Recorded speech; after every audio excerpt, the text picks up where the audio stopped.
Ya ndoti kwaziwai vana veZimbabwe kusangana zvakare naMbuya Mavhu official. Takazviti official why? Vanhu varume vakuzvitiwo aMbuya Mavhu nevamwewo vanhu vandisingazive vangoriwo vana aMbuya Mavhu. Saka zvakandishamisa zvikuru kuti ko why vamwe vanhu vakushandisa zita rangu seizvozvo why?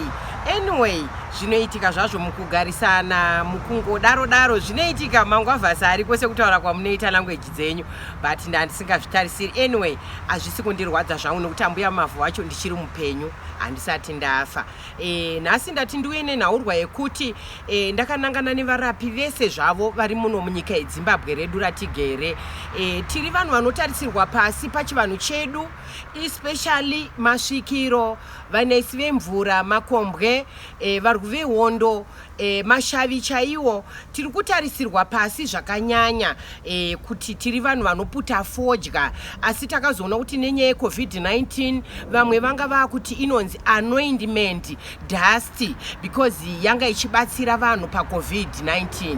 Nanhasi inobatsira vanhu paCovid-19. Saka naizvozvo isusu varapi chirongonyaya kundirwadza chinohwani ndakamirira varapi vese veZimbabwe zvavo.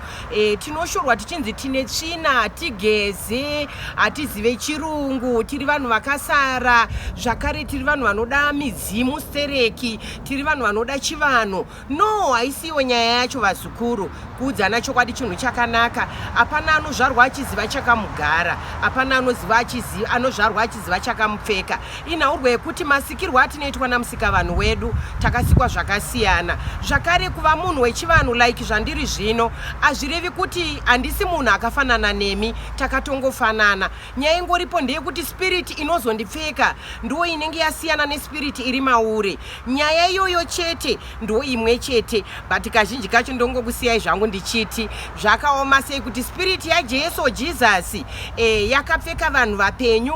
Nhasi unova kungoti nezita raJesu Kristu, nezita raJesu Kristu, tinongokunzwai neniwo ndichitodarowo.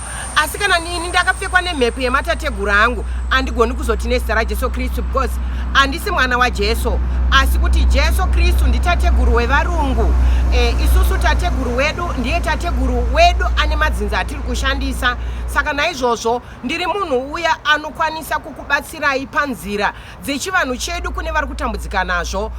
Ndiri svikiro zvakare mukati menyika yeZimbabwe. Vazhinji munondiona ndakangomonera mafuko nawe and then moshaya kunzwisisa kuti aMbuya Mavhu ndinenge ndakapfekwa nemhepo yesvikiro iyoyo ndo inenge yakandipfeka. Right now ndini Mbuya Mavhu sezvandiri, ndiri homwe yemhepo inobudira pandiri. Mazvita zvenyu. Ndoda kungokusiyai zvangu muchiteerera kambo kadiki.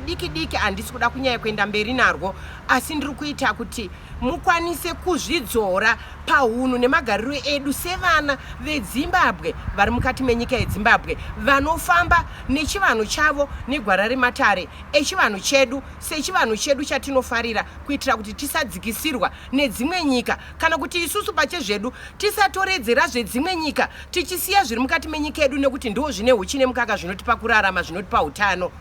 Mazvita zvenyu. Ndichakusiyirai kambo kangu ndichiti vana vanhasi havana matyira veduwe, vana vanhasi havana matyira veduwe. Wotsvimbo dzevakuru ndokutora kuchora-chora, wotsvimbo dzevakuru ndokutora kuchora-chora, machira evadzimu ndokutora kucheka-cheka, machira evadzimu ndokutora kucheka-cheka. Imimi maitwa seiko nhai, imi maitwa seiko nhai, iwewe waitwa seiko nhai, iyo yandiri kutaura ihondo kumberi kwako.